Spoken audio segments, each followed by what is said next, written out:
матбуоти русия бо такя ба вазорати дифои ин кишвар хабар дод ки раҳбари гру ё сарраёсати истихбороти вазорати мудофиаи русия Игорь Коробов рӯзи 21 ноябр дар синни 62 солагӣ бар асари бемории сангину тӯлонӣ ҷон дод.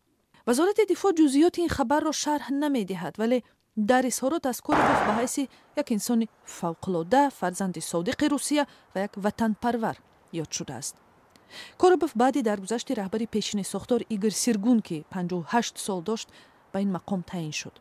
ғарб сарраёсати истихбороти вазорати мудофиаи русияро дар чандин ҳамлаҳои пурсарусадо масъул медонад.